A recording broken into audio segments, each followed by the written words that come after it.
Oops. Come on. What's going on here? Welcome to the Occult Rejects. On this episode, I got a packed house, and it's a very, very special episode, actually, for me.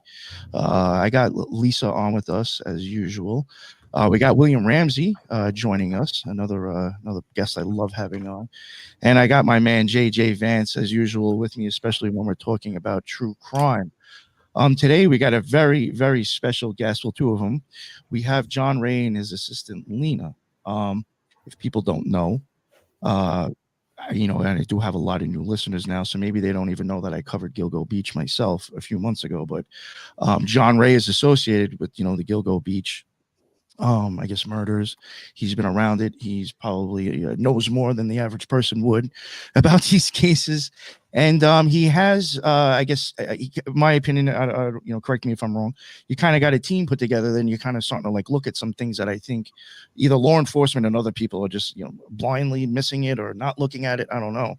But it seems like you've kind of been doing your own research and you're presenting your own findings. And I found what you did recently very intriguing. It caught me a little bit off guard, actually.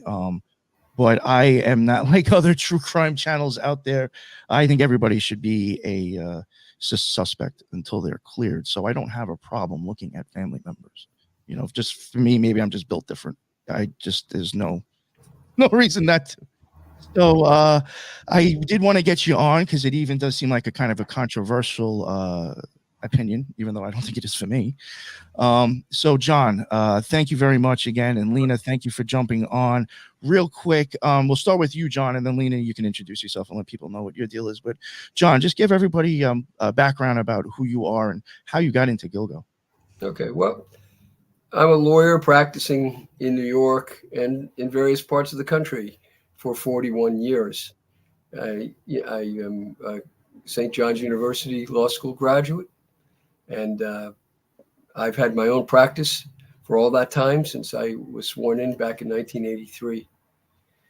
I do all kinds of cases, and I've been in many high-profile cases over the course of years that have come to me, and I've pursued them. So I don't have one particular focus in my career. It just doesn't exist. It's many different things. But without belaboring that, back in 2011, a man shot and assassinated 5 people in a Medford, Long Island pharmacy. And he did so because he was into oxycodone, and he had gone there to rob the place for oxycodone and killed 5 people there.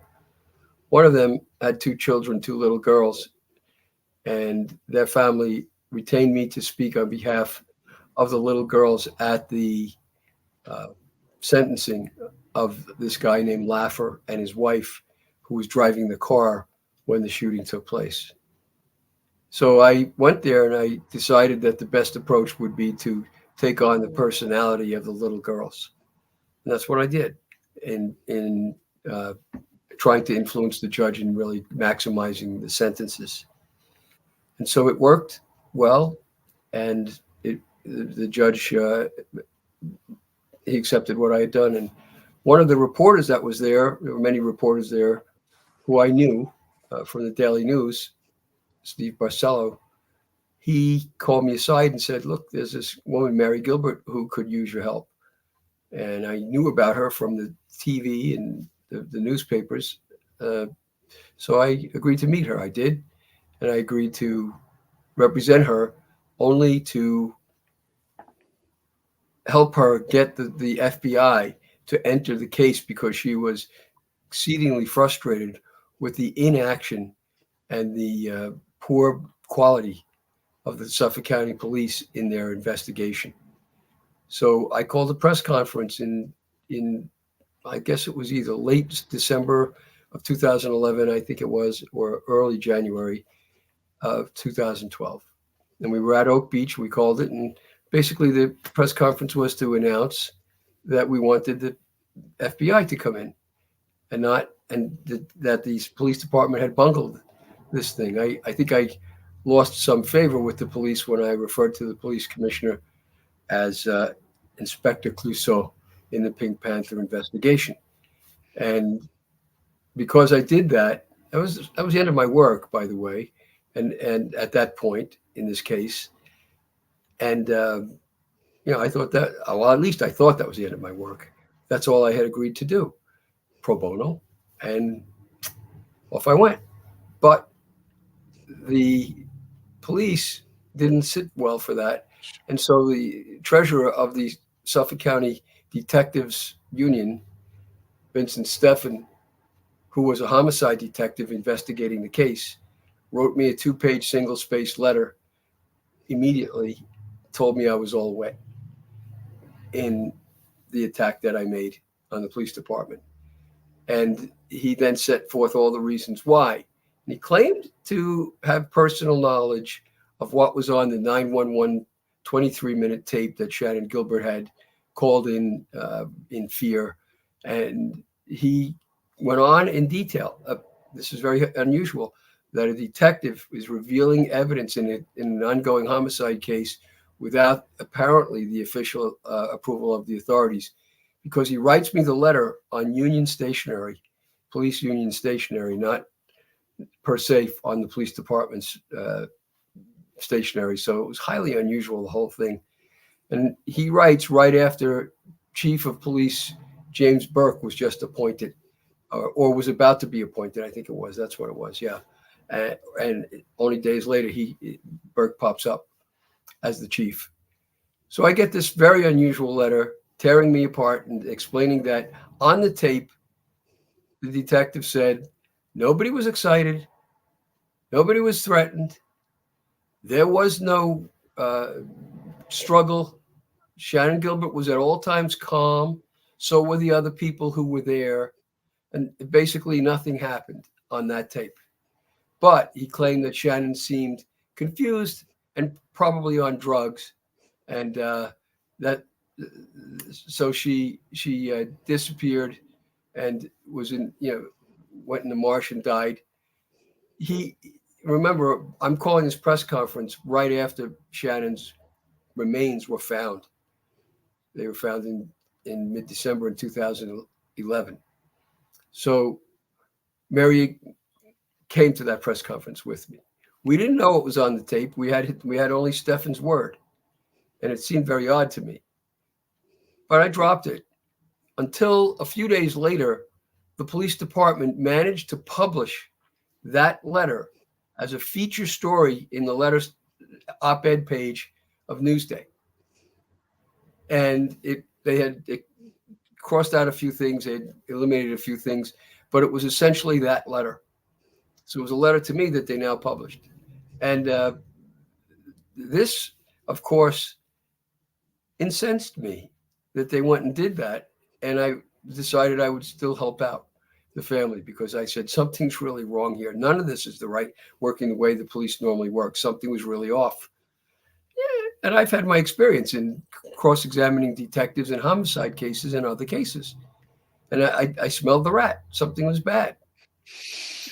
So that's how I came into the case. And then I just remained in the case. I went to the autopsy meeting, which was, again, highly unusual, because when they finally held the autopsy conference with the family, remember that the medical examiner is supposedly an independent body, that independent of the police, a civil body. And they reveal at the autopsy meeting why, the manner and the cause of death. And then they discuss the evidence and so on with the family. So I went with the family along with some of my assistants. And when we got to the meeting, highly unusual, 3 homicide detectives were in the room with their arms folded in a hostile manner, sitting on little metal chairs just to my left as we faced the medical examiner. And every time I asked a question that was maybe intrusive, she got out of her chair and went over to the detectives. They whispered together. She came back and answered the question. So the medical examiner was completely in the thrall of the police department. She was young, she was brand new at her job. And something seemed very odd.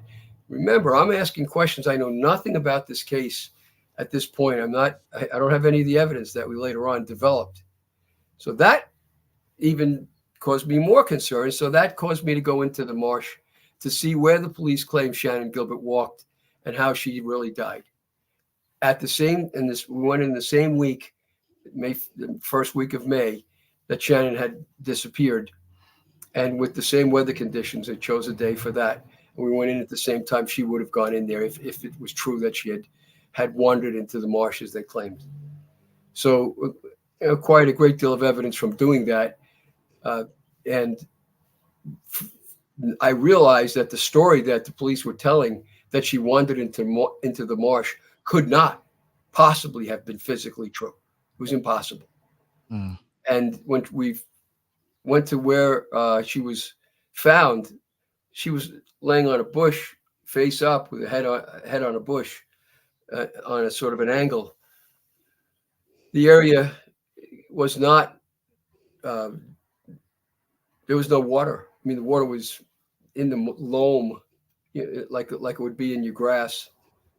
There's no way she could have drowned, as the police had said before they even found her body. They said she drowned. So nothing was right about what they did.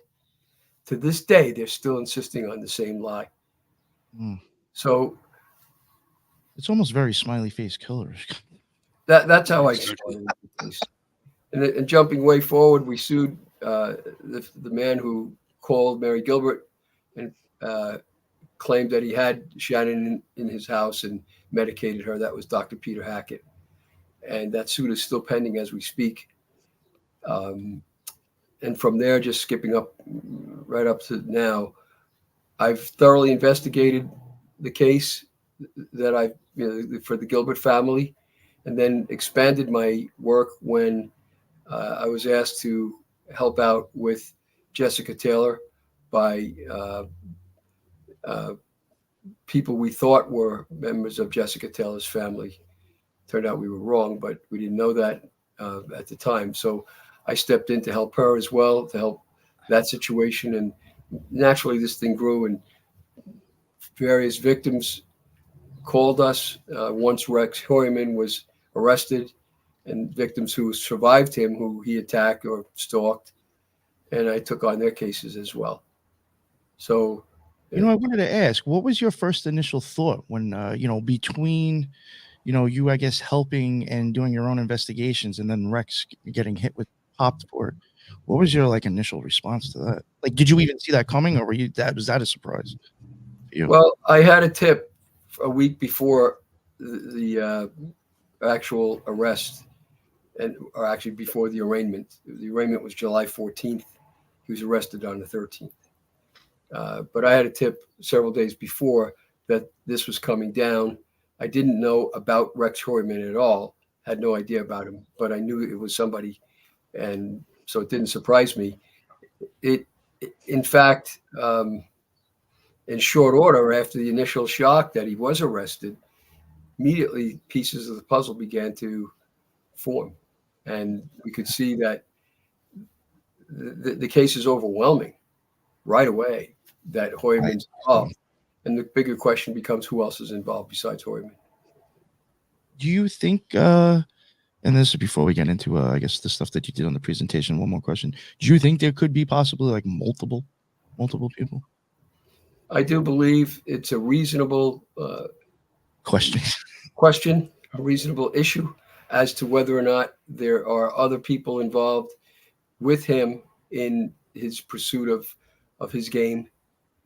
And those people, the circle starts with his own family and spreads from there. There's certainly a collection of evidence that suggests what I just said, and enough evidence to make any reasonable person's mind suspicious that there are such other persons involved. So, and Lena, my assistant here, who's done fabulous work with her skills on the internet, has been able to locate that evidence that I'm talking about now. Yeah.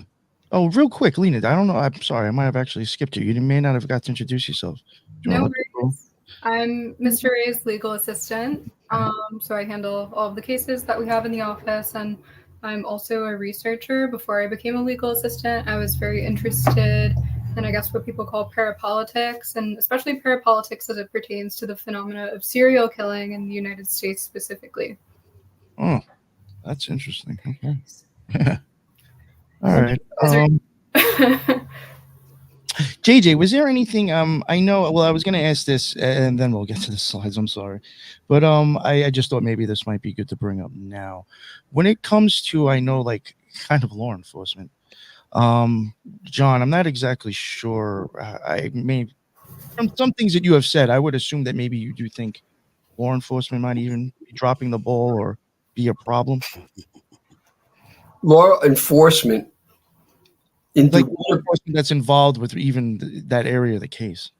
yeah, law enforcement indubitably uh, made terrible missteps in the investigation of this entire case up until the time that Rodney Harrison, commissioner, former police commissioner of Suffolk County, and Ray Tierney, the DA, put their heads together and formed a task force. Uh, I don't really know, since that occurred, the quality of the work that the task force is doing, other than what the fruits prove, that they did great work with the DNA. They're doing yeoman's work with pulling things out of electronic devices that yeoman used. Beyond that, I don't know what else is being done. I'm sure hopefully they're working as hard as we've been promised. But uh, there are still huge questions about what the police failed to do and why in this case. And those questions not only remain, but they remain active. And I, I'd like to see more evidence of why, for example, did the district attorney, who's a rational guy with great integrity, why he would, with the support of the task force, make an announcement that that Rex Hoyman was leading two lives, and in the same breath, in his applications to a court of law, he made it in more than one application. He made it. There were actually three, I believe. He made it so that uh, the families, the family members rather of the Hoyman family, were not involved in any of this, and they were away on vacations each time any of the Gilgo four murders took place. To jump to that conclusion and so early in the investigation, when there's so much unknown evidence, seems precipitous. And I wonder, you know, people say, well, they are the police. They know, they know. Well, sometimes they don't. They didn't know. They didn't handle the Shannon Gilbert case correctly, and they still haven't. Mm. Still haven't, the same task force. There was I'm glad you brought up the thing about her going away, because I did want to ask, maybe you actually would know, but like, is there evidence that they have that makes them believe they actually went somewhere? Like, is there proof that these people went anywhere? Well, you would think that the Is police. there like a ticket, or are they going by like a cell phone ping? Because then anybody could add your cell phone. It's Like, is hard there to actually know. any footage these people went anywhere? Yeah, I don't know. I mean, there's they don't reveal all of their evidence, and I can't expect them to. Yeah. No, I'm just wondering if maybe It's you hard to actually know know. that. But what we do know, what they have shown, is they show that in the case of Maureen Brainerd Barnes in July of 2007, uh, that the Hoyman family, absent Hoyman, of course, were in Atlantic City when Maureen disappeared. She disappears on July uh, 9th, and the district attorney puts an application into the court under oath showing a monthly bill of Rex Hoyman. On that bill in August of 2007, it shows that the family, or that the Hoyman paid for This hotel, it was one of these timeshare hotels. We came to learn. We called the hotel and talked to the people there. And in that application that the DA made, there's little entries for arrival underneath the entry itself, underneath the entry that was put into the bill, the monthly statement, showing the arrival date for each hotel. They went to a series of hotels in Atlantic City, which itself was odd. And therefore it showed that the hotel in question they went to on July 6th, so that they were gone on July 6th. Brennan Barnes disappears on July 9th, and the family is checked in at the hotel on July 6th and continues to stay there until I think I could be off, July 17th, and then went to another hotel. So they were gone. And what Ray Tierney said in his application was, not only is this bill proof that they had an alibi, but he also spoke to Miss Ellerup. And that was the reason for his claim, speaking to Miss Ellerup and this bill. So I and Lena and two others of my staff, we called the hotel and spoke to the manager who was on duty at the time. She graciously pulled up the entries in her computer from the hotel of the arrival and departure times on a computer screen. And she didn't know, Asa Ellerup from a hole in the wall, nor Rex Hoyman. She didn't know anything. She was oblivious to that. And I asked him, can you look for Rex Hoyman? She looked, went through the computer, and couldn't find any name. I said, can you look for Ellerup? She said, oh, Asa, it's right here. And then she went and read off to us what was on the computer. And they checked in. And July 17th, I believe, the family actually checked in. The hotel's bill, or records rather, showed that. She read it off the computer screen to us. And then I questioned her, about all the circumstances of how it came to be on the computer, et cetera. And it passed muster, the computer and the manager's statement. And she read it off to us again. And we made sure to confirm it. So we spent a good deal of time with her. So the alibi was not real. I pointed this out on January 30th of this year at my symposium that I held at St. John's University to reveal some of this evidence and some of the witnesses and discuss the evidence we had regarding Shannon Gilbert with the public. At that symposium, I made mention of what I just told you. As a result of that, immediately, Robert Macedonio, the lawyer for Asa Ellerup, and Ves Matev, the lawyer for the two children, Victoria and Chris, both immediately said John Ray is a liar. He made this up. It can't be. I'm just trying to get publicity, and that they would prove it to be so. So what I had, and I, of course, also sent it to the district attorney in just the way I've explained it to you. The district attorney has since then remained silent as to what I sent them. They've never rebutted it, refuted it, done anything about it that I can see. And to this day, as we speak, Macedonio and Matev have been silent. They didn't prove that I was a liar, or didn't even attempt to try, because we know what happened. It was confirmed what happened with I and three eyewitnesses that night.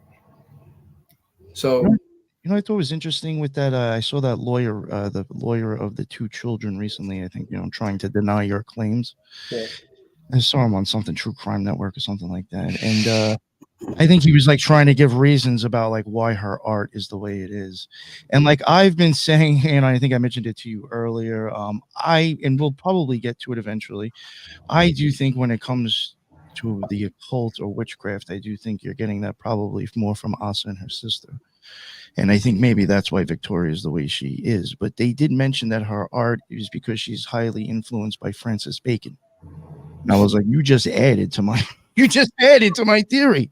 I mean, Francis Bacon was a big he could be, occultist. he's a saint in the OTO Gnostic Mass if you want to read his name. Well, Mm-hmm. you know, They also mentioned Hieronymus Bosch, the 16th century, I believe it was, Dutch artist who paints pictures of purgatory and hell and various other things like that. And of course they're nowhere near as pornish as as outrageous as what she was looking at, Victoria was looking at. But nonetheless, Hieronymus Bosch is, that's her interest. Well, I like Hieronymus Bosch. I find it amusing to look at some of the silly things that he painted. And he is famous. So is Bacon famous. But nonetheless, the subject matter is the subject matter that we're talking about. Why does she happen to have those two as her favorites and the other ones that she's looking at? It's very consistent, not inconsistent. I think what he does is he fires a torpedo at himself in pointing this out. And by the way, you'll notice he never really denied that she was looking at the items that we had put up in our press conference. Yeah, He tacitly admitted it. I honestly thought, like, again, this goes for, like, I guess some people, especially true crime, like, maybe you're not totally paying attention to what's going on or whatever, or you just take somebody who's got a suit on, you just take everything that comes out of their worth as gold. But it's like, if you listen to what this guy just said, he really did not help her case. That was my opinion. I was like, most people be like, oh yeah, see that? Yeah, it's just, influence. It's no big deal. It's like, did you hear what he said? I don't know. If only those images were influenced by Bacon and Hieronymus Bosch, they might be a little bit more aesthetically appealing, but they're like gore, furry images. It's really not even at the level of Bacon and Bosch.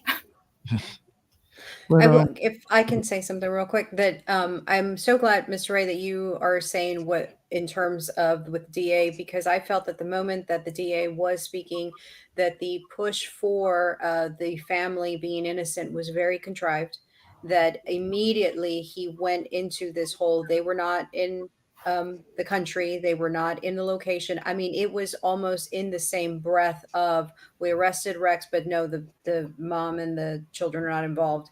And every time that he was questioned, he was almost bringing that narrative up over and over and over, almost to make sure that everyone is clear on what he's saying. And then with Maldonado and Matev coming on board, it seemed like there was a concerted effort between the DA and them too. And when he did mention, just like you said, that they had spoken to Ella Rupp, it was almost like, how is she not under suspicion? If there is hair DNA on the bodies at that moment, I would assume that she is now under suspicion. And for them to automatically jump to the conclusion of like, oh, it's transferred DNA, you don't even know if it's transferred. You have no idea. And yet all of a sudden we're being pushed this narrative in front of everybody's face that yes, we found technically more evidence, more actual substantial, tangible evidence on the bodies implicating Asa, not implicating Rex, implicating Asa, but she is not under suspicion because she just was not in the country. And not because they photographed her in Iceland, but because her cell phone pinged somewhere else.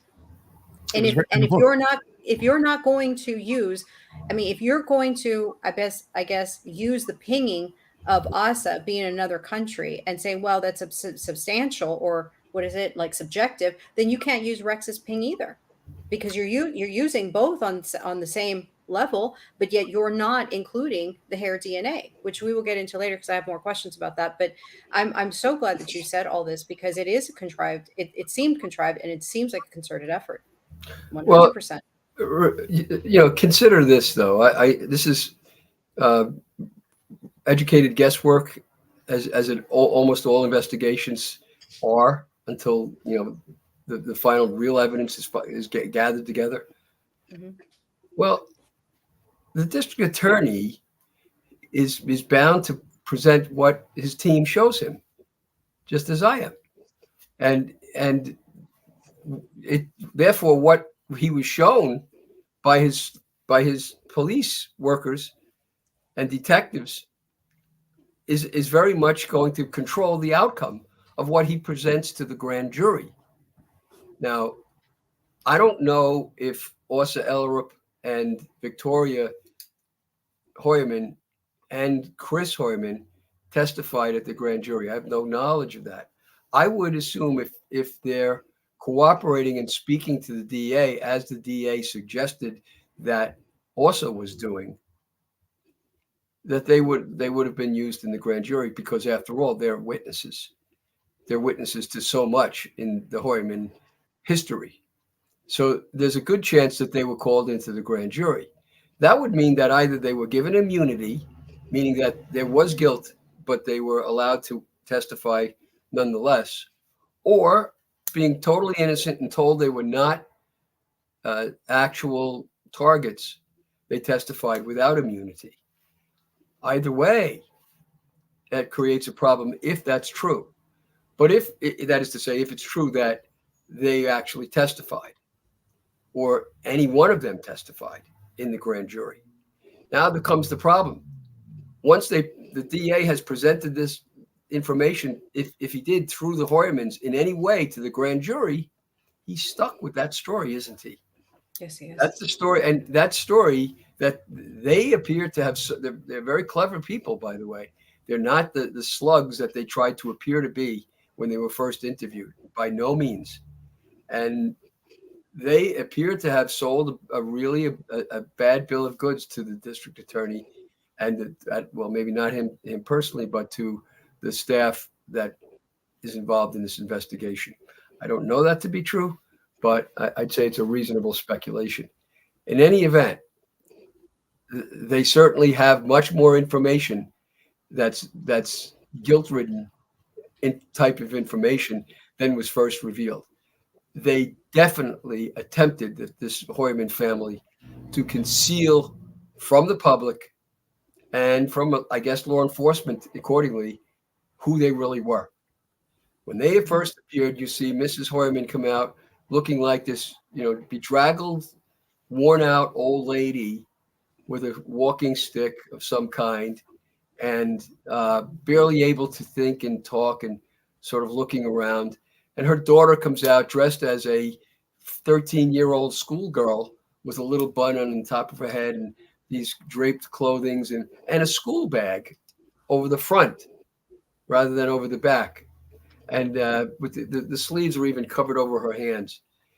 No makeup. She looks like a little girl. And likewise, the son, who we understand has issues, but nonetheless, there he was. And there you're looking at her picture with the little blue. I guess that's a Scandinavian bag that she's wearing. So this is what they tried to portray. And when the reporters asked Mrs. Ellerup questions, she commiserated and thought and sort of mumbled an answer. And so, the idea was, feel sorry for us. Look what's happened to us. But that wasn't true. That's not who they are. And that's not who Mrs. Ellerup is at all. She's a very bright lady. And the daughter, likewise. And the daughter is not that little girl. The daughter is the one you see in the picture as you face the screen on the left. She is a Gothic character. That's really her, believe it or not. That's the same girl. And that's her own portrait of herself. So she is not the little girl that she portrayed. So why are they trying to fool the public and possibly law enforcement as well about who they are? Why, in God's name, under these circumstances, would that happen and not have any consequences? No, I definitely think the way they have pushed the family to the public has already kind of made you sympathetic, for sure. Or, yeah, I definitely get what you're saying with that. I totally agree. We'll go here too. Might as well just go with your slides now. We'll get to your presentation. All right, so I guess this is her LinkedIn account, and that's her picture too.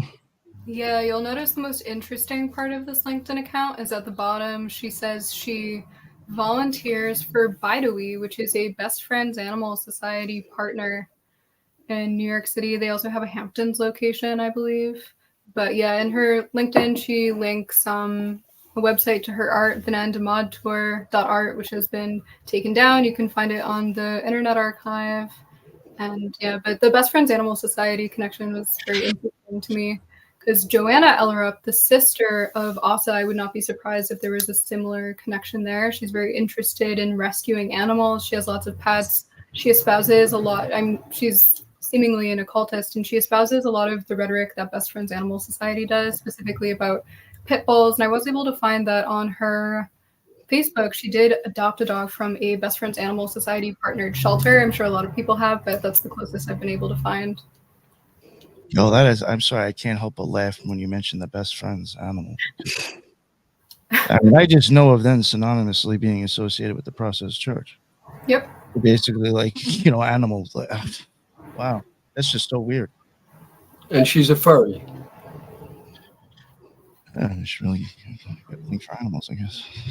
Well, if I may interject here real quick, Nick, regarding animals and the vicinity of Rex Sherman's home, it seems that there was a number of animal sacrifices that were found there in the immediate vicinity in and around his arrest time last summer. I don't know if that's been a trend since or beforehand, but it certainly was in the immediate time frame around the arrest of Huerman. Yeah, there have been a lot of animal sacrifices on Long Island. And interestingly, the organization that's in charge of investigating animal sacrifices, I believe it's the SPCA, and they're almost like police officers. They can make arrests and interview people at their will. The man who heads that actually is an Oak Beach resident. Oak Beach being the community in which Shannon disappeared. Sure. Yeah, there was definitely, growing up on Long Island where I was, I don't know why, maybe because like near Lake Ronkonkoma, people are already kind of like had the idea of like the lady in the lake killing a child, a male child every year, male, whatever. I guess maybe because they're already predisposed to like, I guess, paranormal or ghost stories, but like there was like a lot of times where there was animal disappearances, and like it even happened to me growing up, and like there was a lot of talk of like animal sacrifice and satanic shit going on Long Island. Mm. I remember that as a child. Casa. Hearing stuff like that from grown-ups, it was just very weird. One thing about Joanna that I noticed that was interesting that stuck out to us, some of the states that when Rex was arrested, all of a sudden you heard murmurings of other states looking into, like pulling up some of their cold cases to see if it matched some of the cases being alleged towards Rex, and some of those being Alaska, and the other one, I believe it was New Mexico or Arizona. It was Arizona.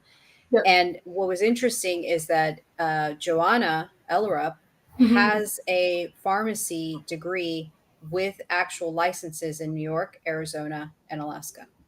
Yeah, I found that interesting too. She also has a license for architecture. I believe that also goes for Arizona, if I'm not mistaken. And I do know from like background checks that Rex Huerman himself is associated with addresses in Alaska and Arizona and New Mexico. So when they asked her, when they put a microphone in her face and they were asking her, have you heard from your sister? She's like, no, we know less than you do. We haven't even spoken. We haven't spoken at all.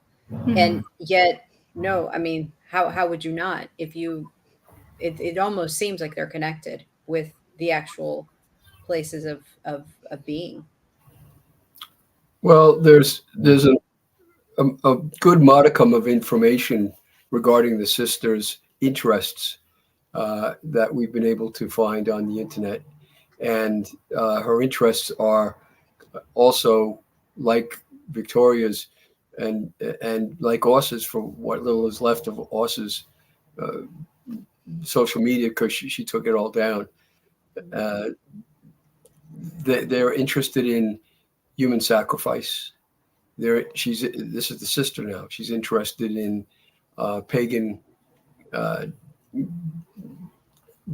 What is it? Sort of a pagan religion and pagan groups called the Dacians, from the old Roman Dacia, DACIA, that was identified with Danes in the Middle Ages, and that deals also with human sacrifice and cannibalism. She's associated herself with various. Her stories deal with murders.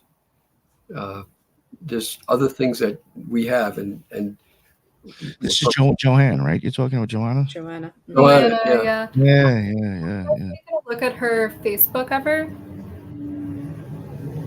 Yeah, she has a public Facebook, and she's constantly posting about various pagan concepts. There's a post about thousands welcoming the summer solstice at Stonehenge. I mean, there's really a picture of a witch burning on a stake. If you peruse through her friends list, you'll see that she's probably part of a coven. All of her closest friends also literally post that they're witches. She posts that she is of ancient Dacian stock. So as somebody who's interested in occultism, she obviously knows that the Dacians were, I believe, one of the groups that resisted in the Roman Empire, resisted Christianity the longest. And they're into lycanthropy.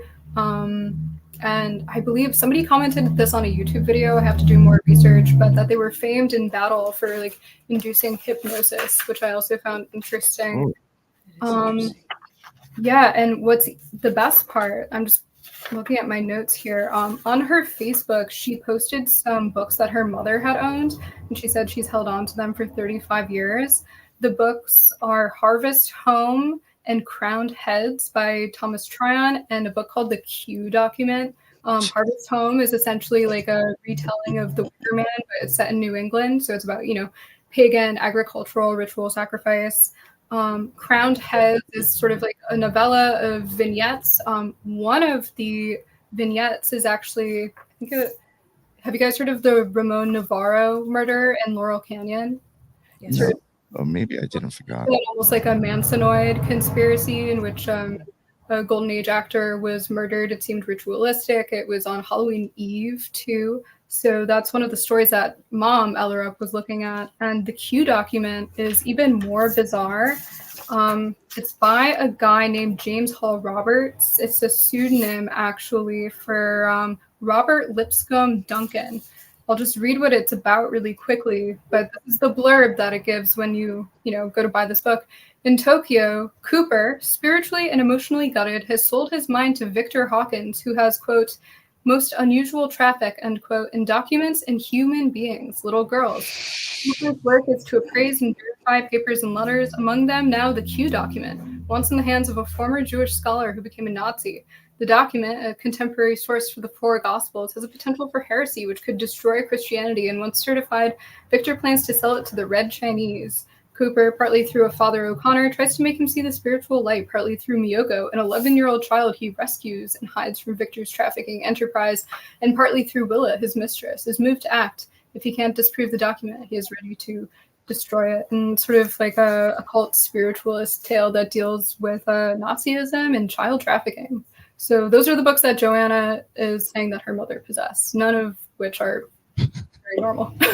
and keep in mind that when Ossa puts on the image that she portrays sitting in front of her home, and she's sitting there, and if you focus up close on her left arm, I believe, you will see that she's wearing a little string sort of bracelet with an evil eye device attached to it.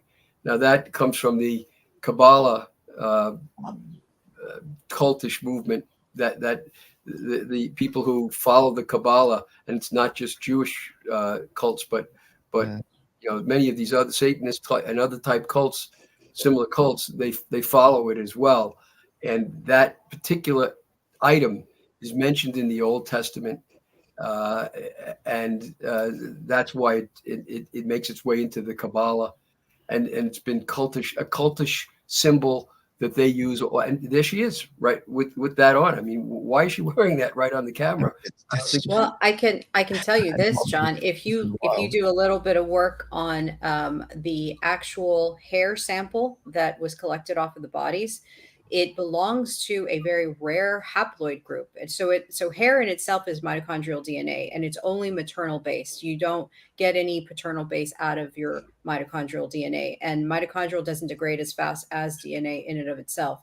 But the mitochondrial DNA that they were able to collect off of these hair samples from these bodies belonged to a haploid group of K1C2, and that is a very rare haploid group, and it is actually tied to a ancestral Jewish maternal line.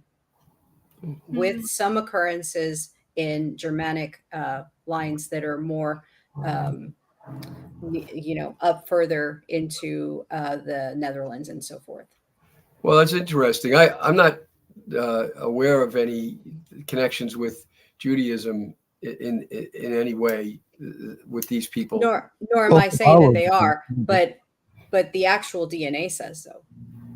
Interesting. Well, One thing I did want to mention real quick, just to kind of add to what you were saying about her bracelet.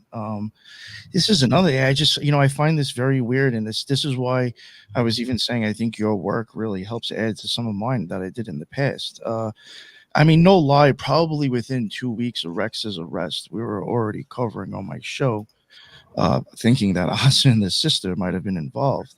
I was even pointing out how when Asa got home, they got a snapped a picture of her. She has that red Kabbalah bracelet on, and she's even got a checkered keychain in her hand. I mean, how much more symbolic can you get?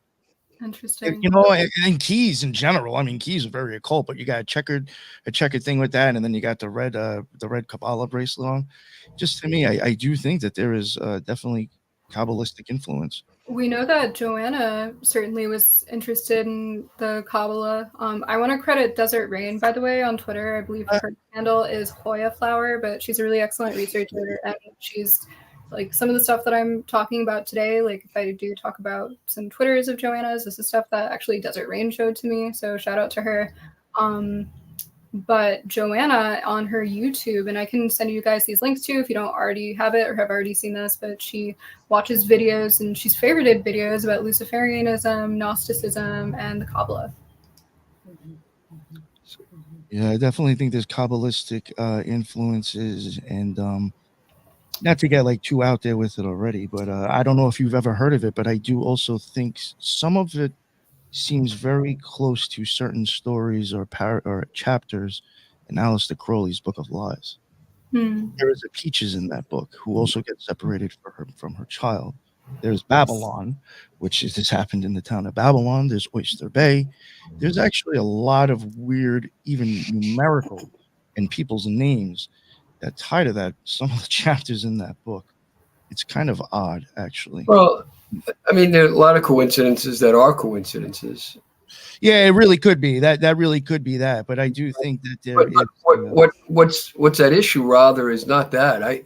I'm not suggesting conclusion that there's a witchcraft operation and that they're involved directly with the family and so on. I'm suggesting that there's enough evidence to look into it.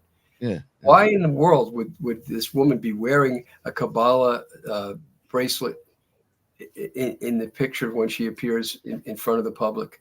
There's something in that, so it needs to be. Nick, if you want to bring that picture up, I have that picture of her holding. Yeah. You popped it up there. Yeah. Oh yeah. Check it. I would agree with you, John. There's enough to look into her. There's a better picture than that of it. You can see. I have one too. Try this. Can you pop that in, Nick? Yeah. And speaking of Crowley, Desert Rain sent me that she being Joanna actually followed the Tahuti Lodge of New York City, which is the OTO. Yeah, I've actually. As of today, as in the last couple hours, she still follows it. And I have that screenshot. Yeah, that is really weird. See the red on her left hand, wrist rather. That's it. Yes. Yeah. So. Sorry. Oh, here, let me pull up. All right, so now we got some time still, if you don't mind. Let's get more into like your actual presentation, if you don't mind. Sure. Yeah. Stick to your stuff.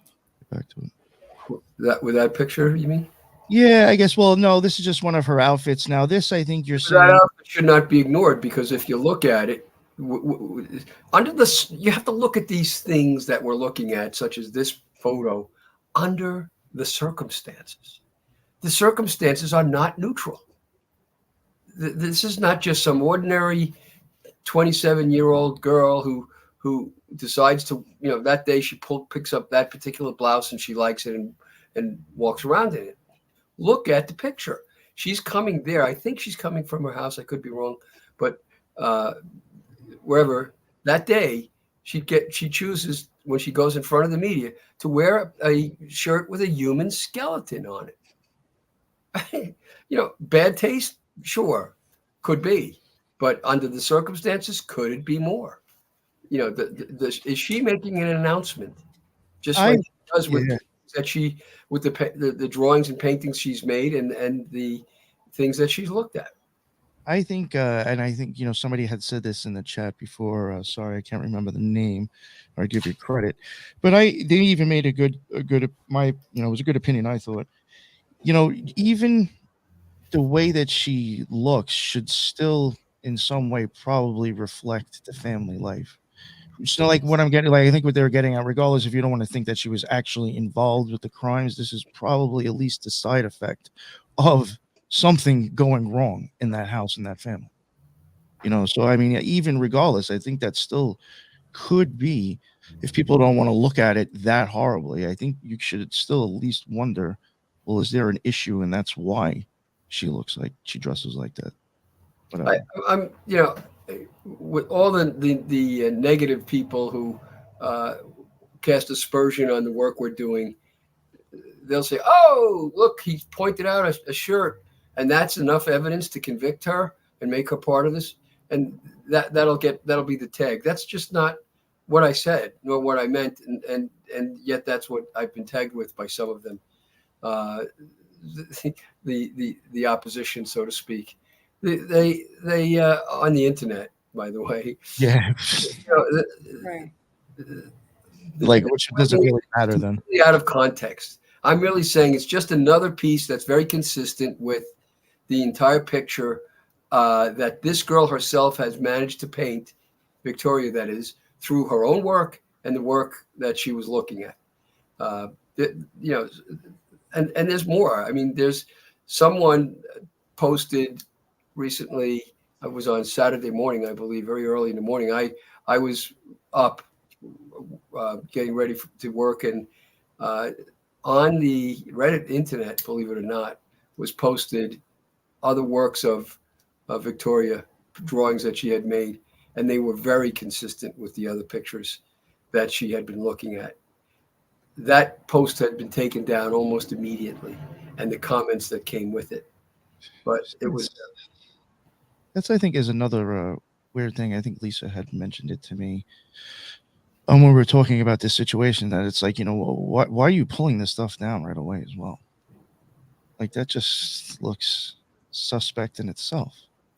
Yeah. well, those pictures that you just showed are pictures from the Detective Jack Huddleston book that was on the kitchen table when the authorities came in on the second warrant, and Victoria was home alone.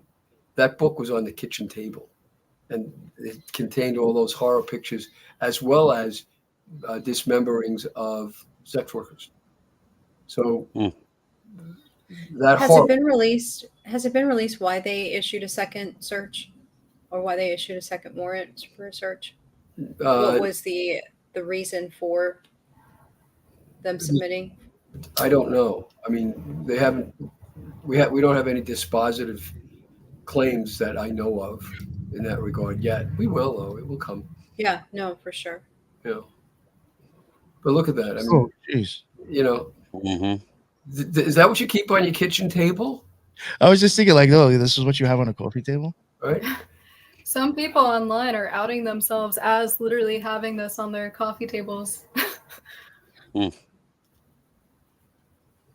So, are these circumstances in the body of circumstantial evidence that should be considered in investigating the circumstances in that home? You know what I thought was interesting? That the art of, like, the room. Like how, like, there's like it almost looked like maybe it was a kill room or something. I found that.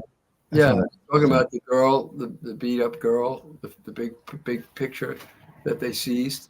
Or the basement with the blood smears. Yes, that one. I thought that was like kind of creepy and weird. I was like, is that from like self-experience, or like you knew about it?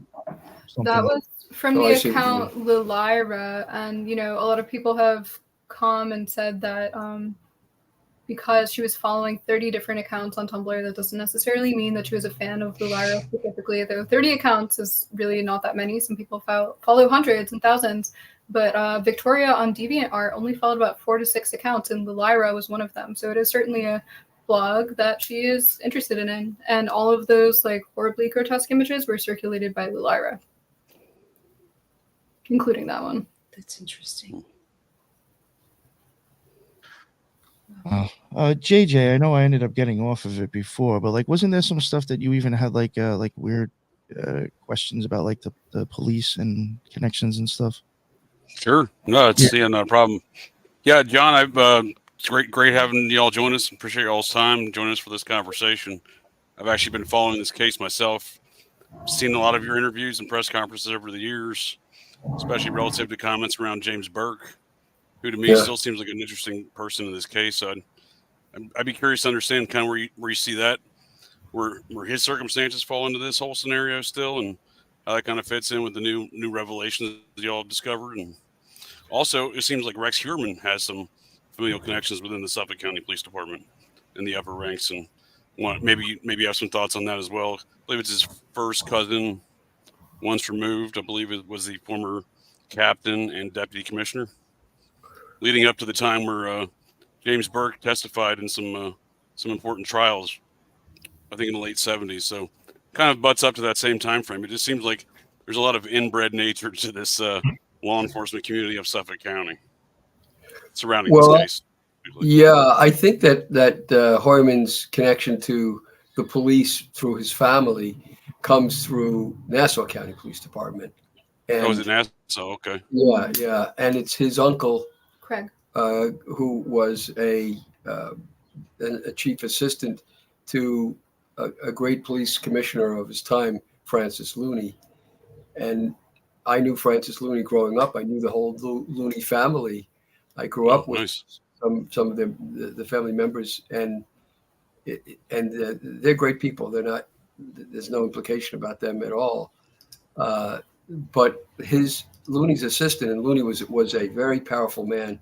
And the whole Looney family was not only in Nassau County but in the Catholic Church, and he was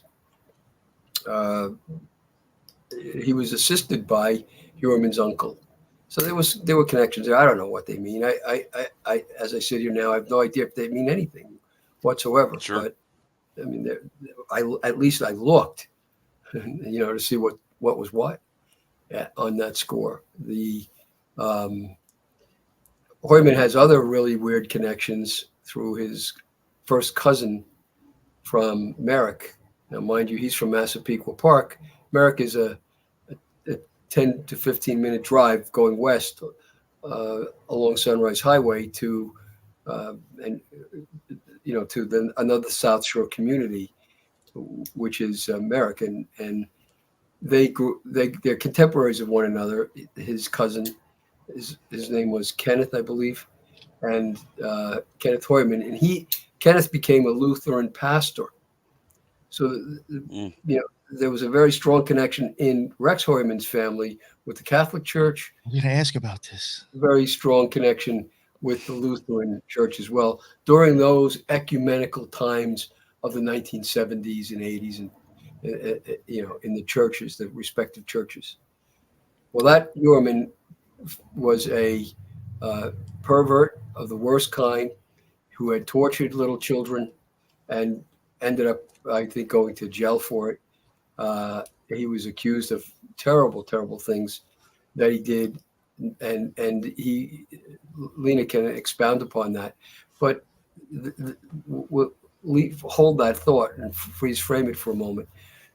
There was a connection between Heuermann and his cousin. You can't avoid that. That's a very different thing under these circumstances that we know of. But also addressing the Burke issue, and we'll come back to Kenneth Heuermann. But on the Burke issue, Burke seems to have become a sideshow in this whole thing, pushed aside, as it were, when he was singularly responsible for frustrating the entire investigation, not only of Shannon Gilbert and her disappearance, but of all the others as well, the other victims. And he Sure. did so in a way that cannot be described as anything but willful. He told the FBI to step down to get out of the case. He kept the state police department out of the case. He kept the Nassau County Police Department out of the case, pushed them aside. And he just kept control himself as an underling of Thomas Spoder, as it were, the district attorney, during the period of time that I had entered into the case back in 2011 and carrying it forward until Burke finally ends up going to jail, along with Thomas Spoder and Chris McPartland, his assistant. So, Hey Nick, can you drop that in? That's a picture of Looney with George Hoyerman. There you go. Thanks. Oh, nice. It's a good picture. Yeah, I think those are great points around the Burke circumstances, because it seems like, and I maybe just be looking into the circumstances too much, that everyone surrounding the Burke circumstances, Burke and Christopher Lowe, both have looming charges over their head right now. One could infer that's almost to keep these individuals quiet about the circumstances surrounding this case. However, also it could be that they're also just guilty in those events that they've been charged with. It just seems like that would be a good way to silence some witnesses that have looming charges above their heads. And two of the key people, Burke and the individual who stole his duffel bag, seem to have a lot more answers that could provide clarity in this case. That's what it kind of looks like from my perspective. yeah, well, just focusing on Burke again, consider this. Here he is, completely in control of the police department's investigation.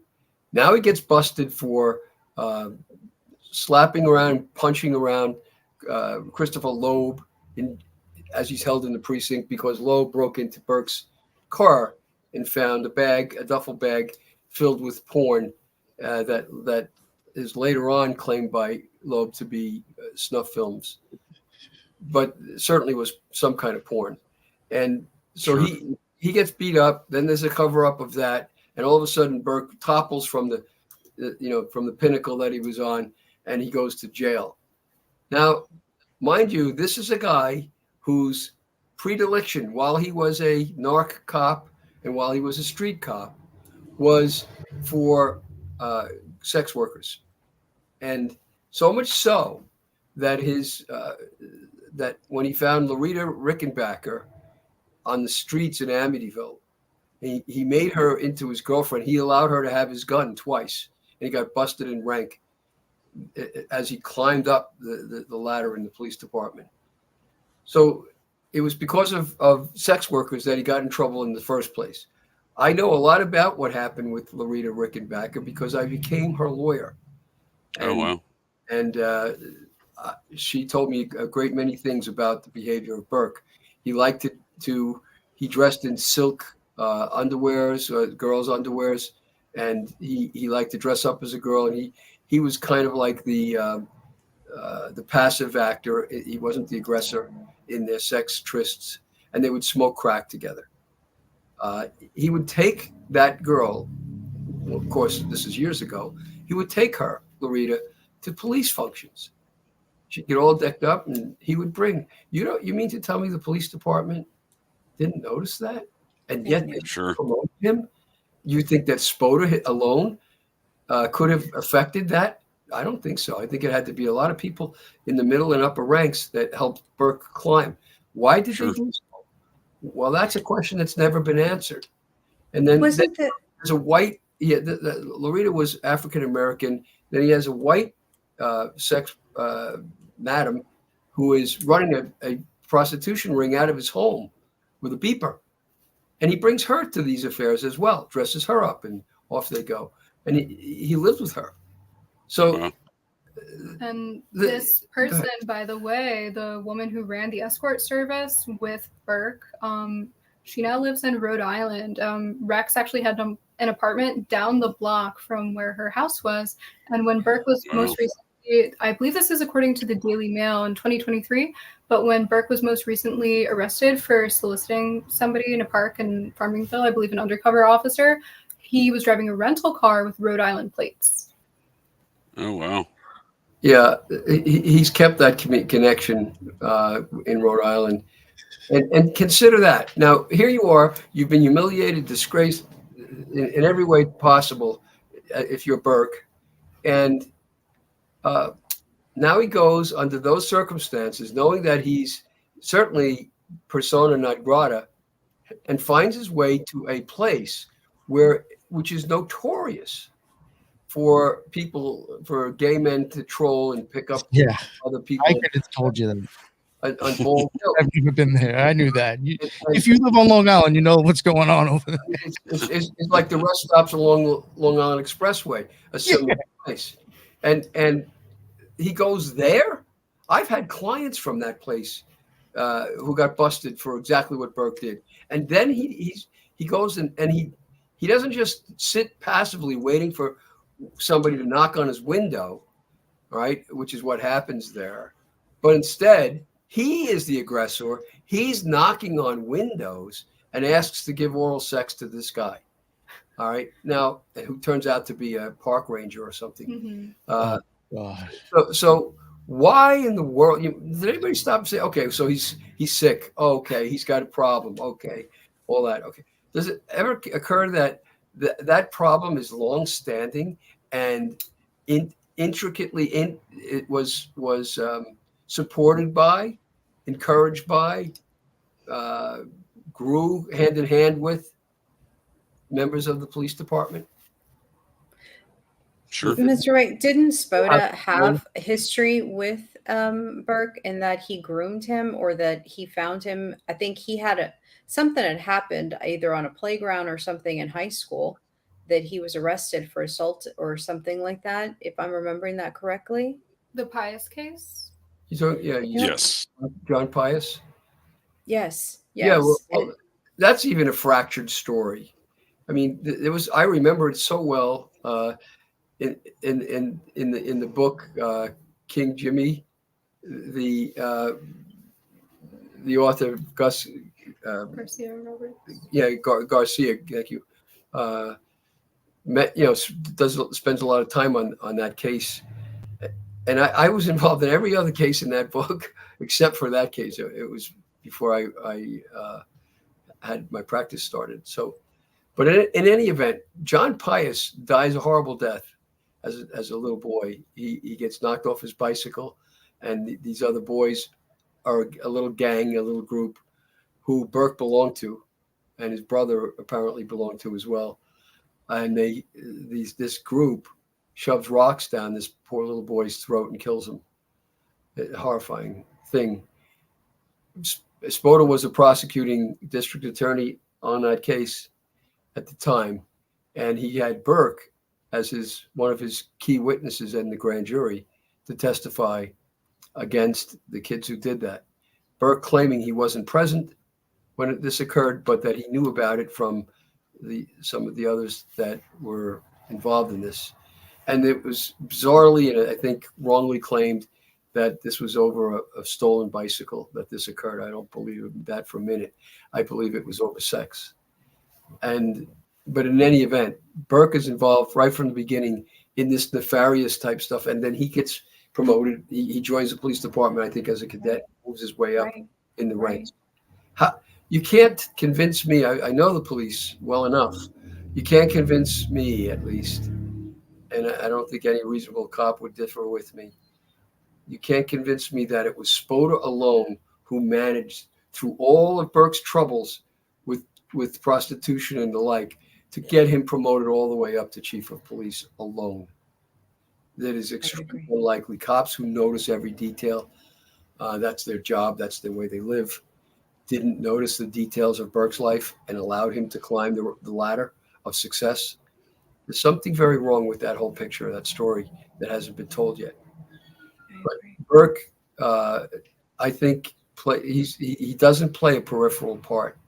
And so there needs to be more of a look at who he really was and who he associated with. We know that he went to certain bars over on Route 110. I forgot the name of the bar. But there was a bar. Gossips, yeah. They had two, like they do in New York, they had two levels, the legitimate and the illegitimate. The legitimate was on the top floor. And, you go in, you have a drink, and you get talk to everybody, and it's nice. You go downstairs, and the real action is there with the sex workers and so on, and the perversions.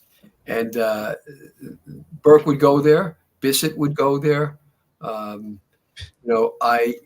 My investigation has taken us to know through eyewitnesses who've spoken with me now that Hoyerman would frequent all of these different kinds of bars in New York City as well as on Long Island.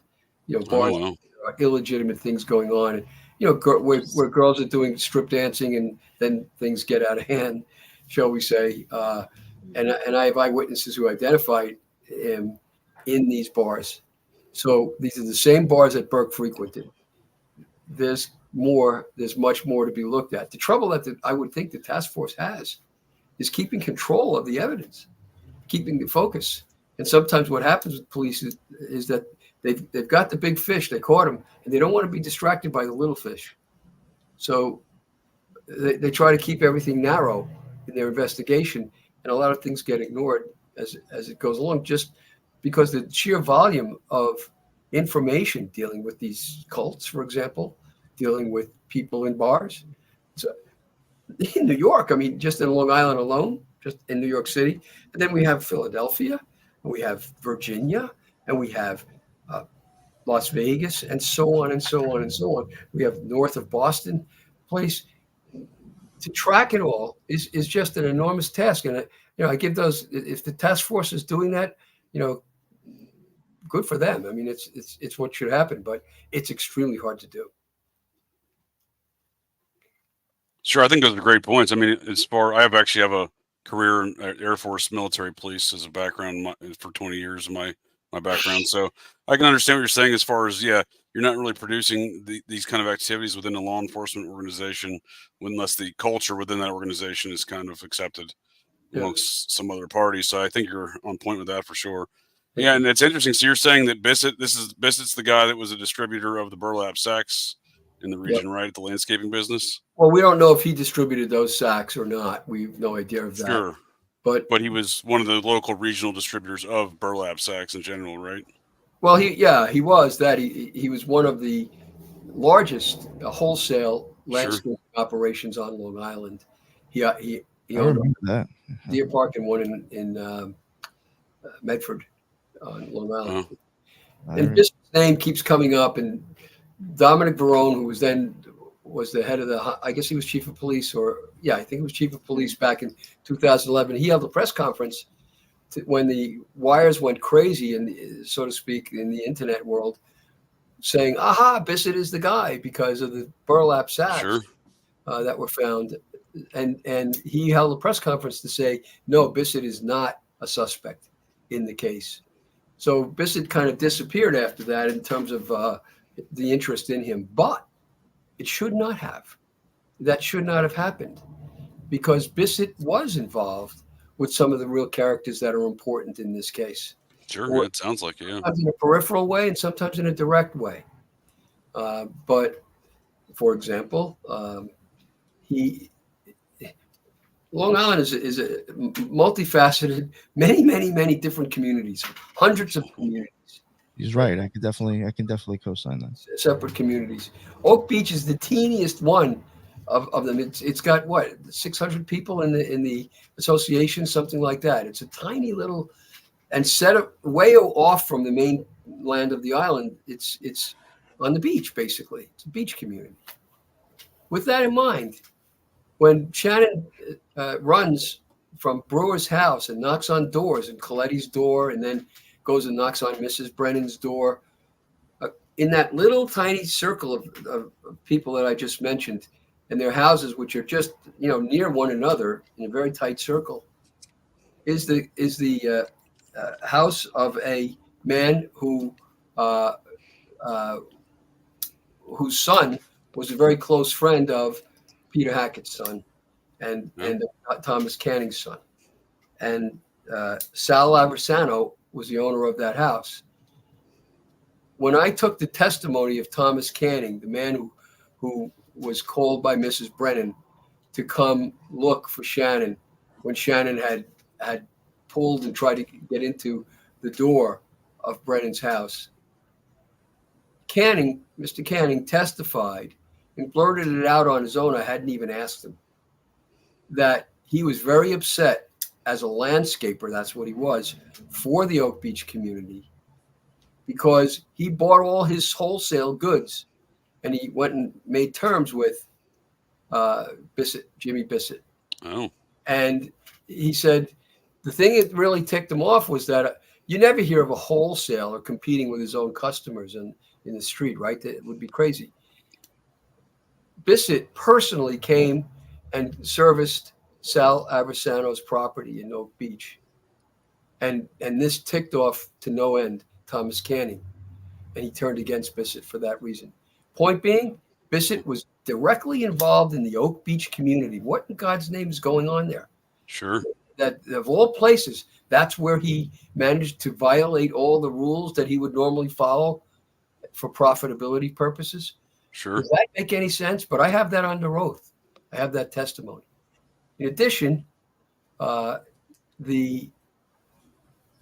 we have other witnesses who connect Bissett with the Oak Beach situation and with Shannon Gilbert.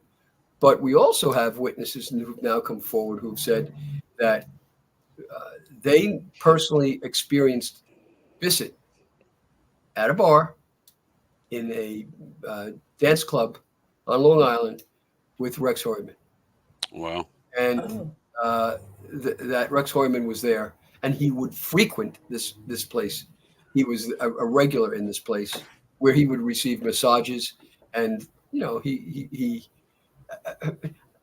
just aside for a moment, if we take into account what the district attorney himself admitted, and I had previously suggested and was attacked, that Hoyman had hundreds of sex workers coming to his house, that over the years they were servicing him in his house.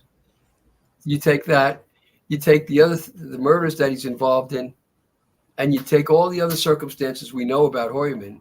How in God's name did he run a life at all? He was constantly involved in all these sexual activities, going to sexual bars. I mean, how could his family not know about that?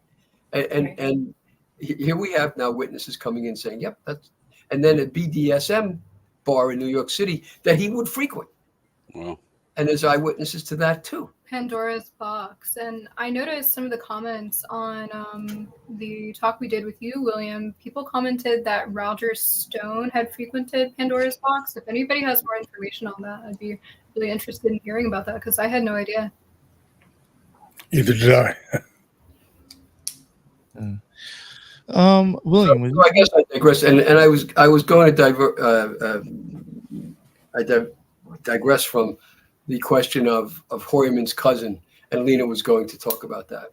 Yeah, we talked about it on William's show too, but Hoyerman's first cousin, once removed, I believe, Kenneth Hoyerman, he was a satanic ritual abuser. Part of the satanic ritual abuse, which would occur within the Lutheran Church, is that I believe child pornography was being produced. The victim, RW, would be photographed with a Polaroid camera being abused by Kenneth Hoyerman and several other men. And that's an interesting through line, too, with Rex Hoyerman himself and perhaps even Burke, people who have interest in snuff films and the production of them. And I think there's also a whole history of that on Long Island. If you look back at like The Son of Sam, David Berkowitz stuff, Roy Radin would hold his perverse parties out here with Tony Fillet, and he would donate beneficently to the Suffolk County PBA, who would protect the parties. And he had the pagan MC sort of palace guards who were running drugs and perhaps women for him as well. So there's all sorts of like connections that could be made, but there just needs to be more evidence. But yeah, there certainly seems to be like a family pattern of sexual abuse. Yeah, I read that, and most of that lawsuit, it really was something else. The civil suit, which was recent, and even some of the exhibits were really something else. I think it was settled in 2022, but it's fairly recent. The depositions were unbelievable. I mean, the whole thing, kind of like Rex Hoyerman. There's photographs, but also it was in the context. It was upstate New York near Syracuse, and there were also murders, unsolved murders of young girls up in upstate New York that were similar in age to the victim at the Mhm. time. And the time of her abuse, I believe, offhand was 71 to 78. And she was always complaining she had sent letters to people in the Lutheran church about her abuse. And there's this child act that was passed, I think, by the New York legislature, allowed her to kind of bring suit again. And it was a $45 million suit. And there's actually a video of her, I think, even in this thing that I'm showing. And you can see a picture here of Kenneth Huerman, if Nick, you can bring that up. Yes. But this is a really great article from Murder Inc. that goes in detail. This is the victim, RW, and just all this stuff, like really creepy, kind of like Midsummer, this movie. It reminds me of that. But that's Kenneth Huerman, his dad's brother. That's basically who that is, I believe. Rex Huerman's dad. And Murder Inc. does a great job in some of the delving deep into some of these unsolved murders, even in, for example, in Virginia, where his mother lived, and in this radius around her house where all these unsolved murders took place. Oh, really? I wasn't aware of that. So here's some of the unsolved murderers. It's Marzullo and Saunders. And then he had there was a description of a car that fit the description of Kenneth Huerman's car around that time. But yeah, there's Syracuse. This map kind of goes through all that. But yeah, I guess they grew up alongside each other in Long Island. There was like a Huerman clan. And I liken this whole situation to the film Girl with the Dragon Tattoo, where she comes across intergenerational abuse. That's kind of like the whole core of that film. But yeah, this is a really good article. But the lawsuit is something else. I mean, yeah, it's horrible. Yeah, I was actually going to ask if that was legit because I did come across this. I just did think this was just another weird connection with the family. And I was actually... the Kenneth Huerman case is all online. Lena sent me the link to the court case so I could go through everything. So I think it was a legit case. Yep. And they had, they went through the depositions. They had a trial date. They had expert witnesses who investigated and believed. Expert witness from Stanford, a guy by the name of Spiegel. So it wasn't kind of a frivolous lawsuit. And it was actually in conjunction with 6 other abuse lawsuits in that general area of upstate New York that were all filed around the same time. So there was a group of lawyers all working on it, well-known lawyers in upstate New York working on these cases. Yeah, I've spoken. I think you did too. We spoke to one of the lawyers in that case. So it's Jesse Ryder. Does that sound right? Yeah, it does sound right. Charles Bonner. No, it's Ryder. But yeah, here's another one of the cases in this whole 7 cases was Bruce Connolly, Buffalo area. There it is. 4 of the 7 new cases are outside the Catholic Church from the Child Victims Act. So, yeah, the Huermans, that's very strange. And then, they found I think they show it in this article, the belt with the WH on it. Traces to the grandfather, perhaps. Perhaps, yeah. Yeah, it's sort of an odd belt. If you look at it, it looks almost like antique or like a wrestling belt. It's very unusual. And the script itself is... Yeah, I even thought like the font or whatever, the style is just weird. Yeah, I thought so too. And where was this belt recovered? This was recovered from one of the victims' death scenes. Maureen. It was Maureen, I believe it was around her upper body. Wow. Or bound at her ankles. It was one of those. Or maybe at ankles. Yeah, I'd forgotten exactly. It was used to bind. Yeah. And if I'm not mistaken, I believe Asa Ellerup's hair was found within the buckle. That's right. Wow. I was gonna mention now that you brought up the hair again because I'm stuck on the hair. And I know that you probably already know this, so it's probably nothing new. But with mitochondrial DNA, especially in the hair, because it is maternal line, if you were to look at the hair on Victoria and the hair on Asa, they are identical DNA because you do not have the genetic mutation on mitochondrial DNA as you would with regular DNA. So if you were to take a strand of hair and you say, oh, this could be Asa, it could also be Victorious. It could also be the child, the boy. I can't remember his name. Sheridan, it was his last name, or Chris. Thank you.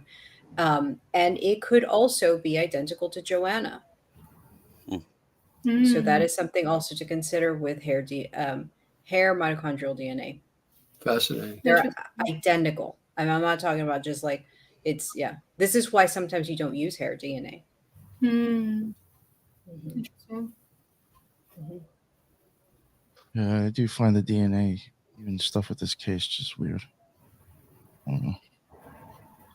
And wasn't there another like series of like sex workers who were abused, I think in Connecticut or Rhode Island, that they never caught around? Oh, maybe New Jersey?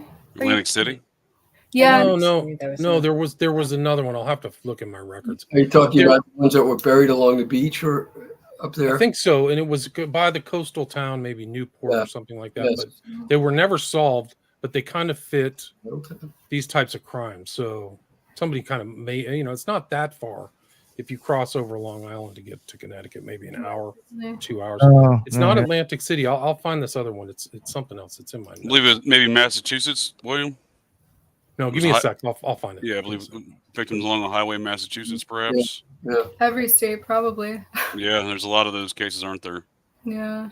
And speaking of Atlantic City, what's interesting is the district attorney's own exhibit that he uses to supposedly exonerate the family as having been in Atlantic City, and then Rex joins them later, supposedly after he commits the murder. They were only 5 miles down the road from where a group of women were found murdered in a drainage ditch in Egg Harbor Township, right outside of the Golden Key Motel.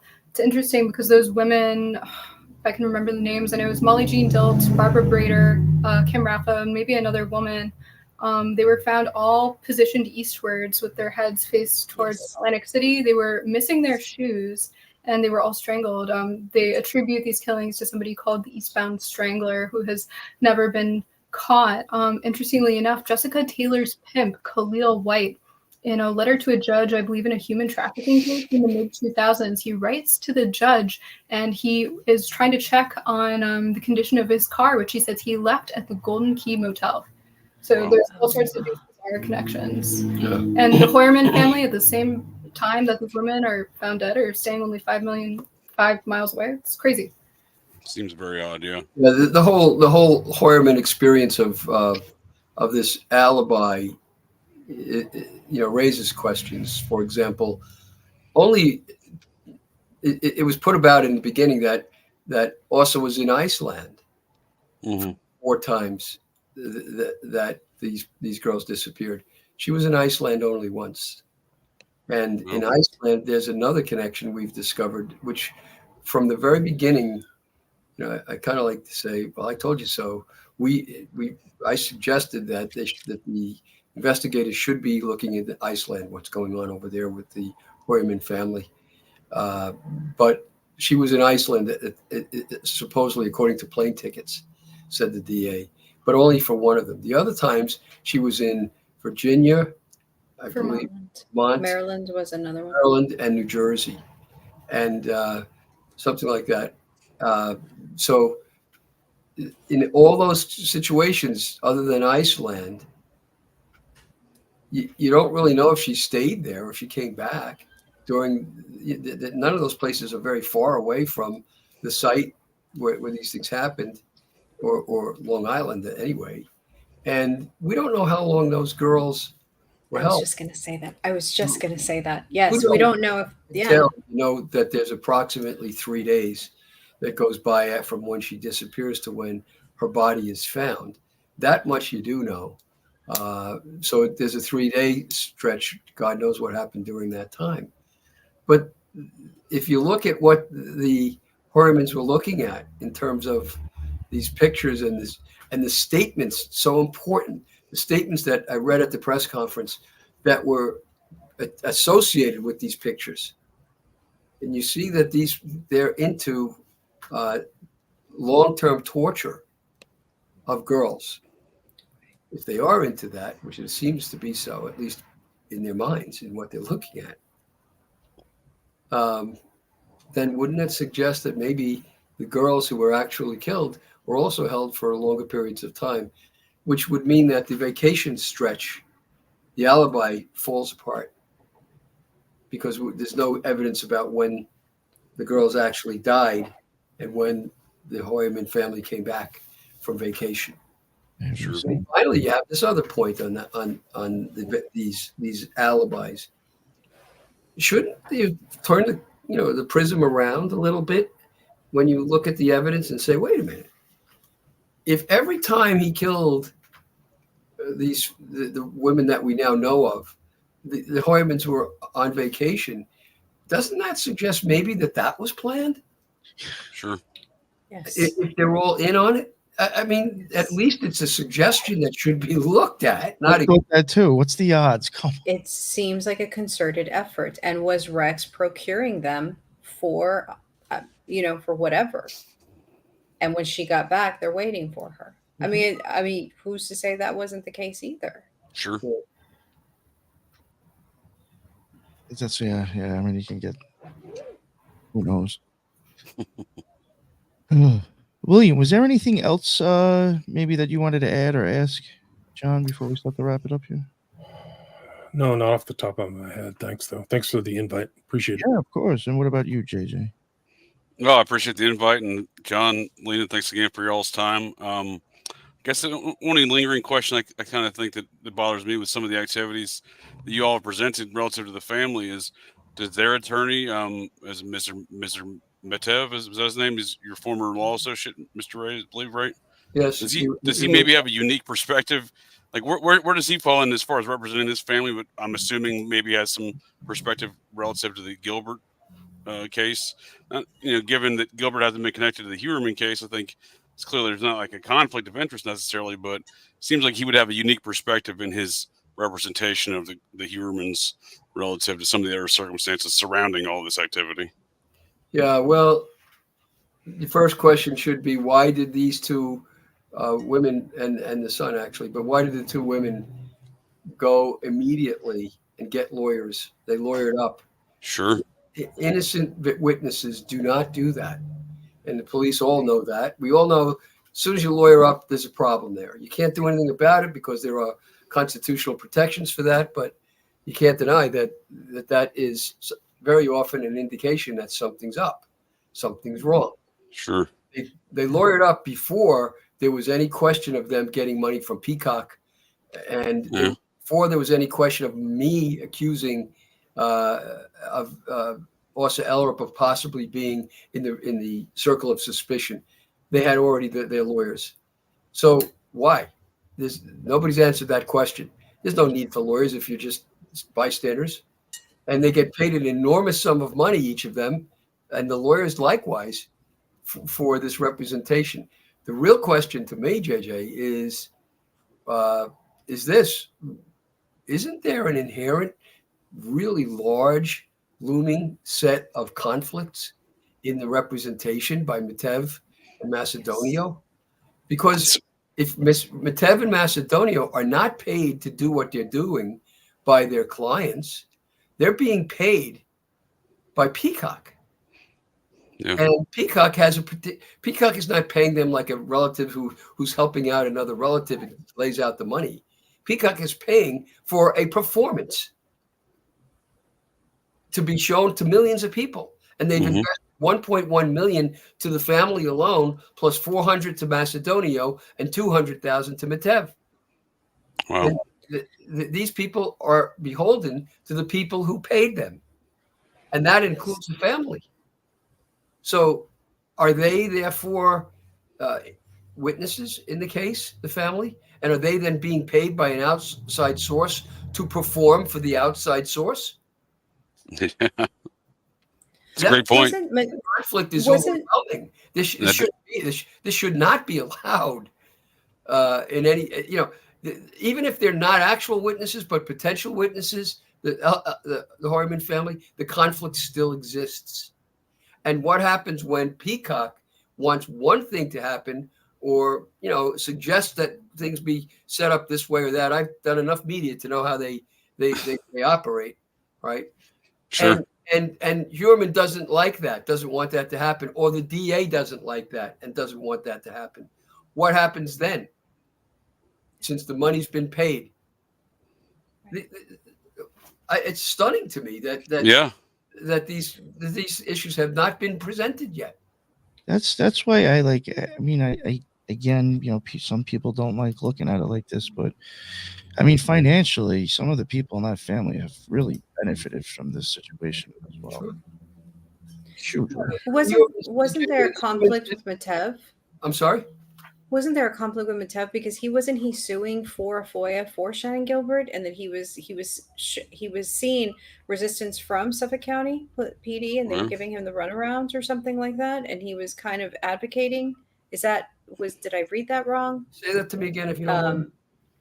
That Matev, I believe that I had read that Matev had filed a FOIA, a Freedom of Information Act request from Suffolk County to look into further the Gilbert case, and that he ran against resistance from Suffolk County, and he saw all kinds of resistance from Suffolk County because of the Gilbert case. And I think even filed a lawsuit against it. Again, I may have read this wrong, but my whole thing is that it sounded like he was advocating for the girls, and it sounded that he was advocating for the victims. And then all of a sudden he does an about face, and all of a sudden he's now representing the child of the person who supposedly he was trying to find, to have caused these murders. Well, you're correct. The context is this of what you've just said. When Matev worked here as an associate of mine, and then later on as a junior partner, but I think this took place while he was still an associate. He was working with me on the Gilbert case. He walked the marsh with me, for example, in Oak Beach. And he came with me when I knocked on doors of the Oak Beach residents and interviewed some of them regarding Shannon Gilbert. And then when we wanted to file a FOIA, we call it in New York, right? FOIA request in the Gilbert case, we put his name. It came out of my firm. It was my work basically, and I did the drafting of it. We had to have somebody as a citizen, and I didn't want it to be me because I was running the case. So we had Mr. Matev put his name on it and made the FOIA request, and then we brought an Article 78. When the FOIA was denied, we brought an Article 78, a special proceeding, to have a judge compel the FOIA to be honored. We brought it unsuccessfly under his name. I did all the oral argument. I did all the writing, and he basically was there for it. So you're right. He participated in all of that, and on top of that, now he's getting money. And I guess that's where I was going. It's like it just seems like he did an about face when he was advocating for the victims, and now he's bought and paid for. It seems like. Yeah, he was always very as a lawyer here. He was always he was a good lawyer in the beginning, and he was a novice. He was just learning, but he was always deeply interested in being in the media. So that hasn't changed. The case I was trying to remember is called the New Bedford Highway Killer. So you were right. Yeah. Whoever said it was South Massachusetts. And that was from 1988 to 1989. Right. So Hewerman would have been 24, 25. I don't know if there's a tie to it, but it was the same.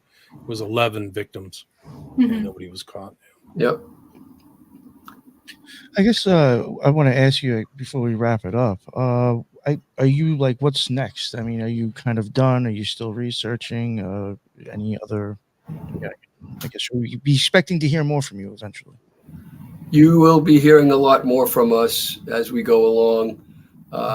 We're not backing away or down because we're taking a lot of shots across our bow from these negatives. I call them negatives, who are on the internet and who are appearing in the media, saying that we're extreme and we're terribly cruel and nasty because we exposed what Victoria was looking at and went into that. So we're not deterred by it, and we're going to continue. I'm going to continue to work just as I always did, we're kind of like the watchdogs here. We intend to continue to be watchdogs. Awesome. Well, that's great. With Good. this great help here from Lena. Nice. Well, that's good to hear. I was hoping that we would hear more from you because it's definitely some interesting work. Yeah. Appreciate you coming out and doing it. And I really do thank you so much for coming on the show. Like I said, it was really it was wild for me. Thank you. Really, you made my month. You know? Well, just remember, everybody, what Police Commissioner Rodney Harrison said at my press conference with him, which is a press conference, by the way, that he initiated. And he said, if you have any reason not to want to talk to the police, not to come forward to them, you have any fear, whatever it could be, there could be many reasons, call John Ray. That still applies. I take that official blessing from the police commissioner. That still applies. Call me. And many people have listened to him, and we have many more new witnesses who are willing to come forward. So we're going to keep that up. Awesome. Great. Well, good luck on all your work. Great. Yeah. So if anybody, whatever, you heard them.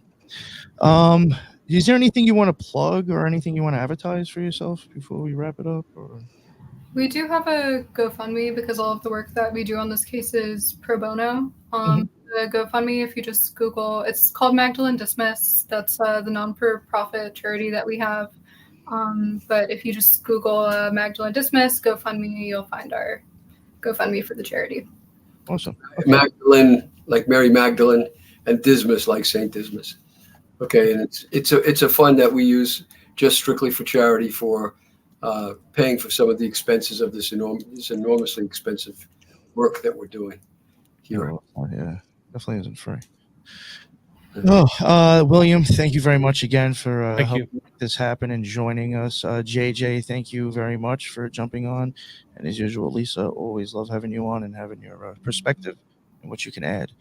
And thank you, everybody who is in the chat. That is what's up. I really appreciate it. There's a lot of people and a lot of good stuff added. So if people are watching the replay, definitely check out the chat. I think there was some good stuff tossed around in there. And again, we're happy. We thank you as well for having us. Thanks for having us. It's an honor. Thank you. And honors all ours as well. Yeah. and to be with JJ and William again is great. We're happy for that, and we hope that you can get this podcast published around and spread it. So you do it for sure. Yes, definitely. So that is the end of another Occult Rejects, and until the next one, everybody be well. Later.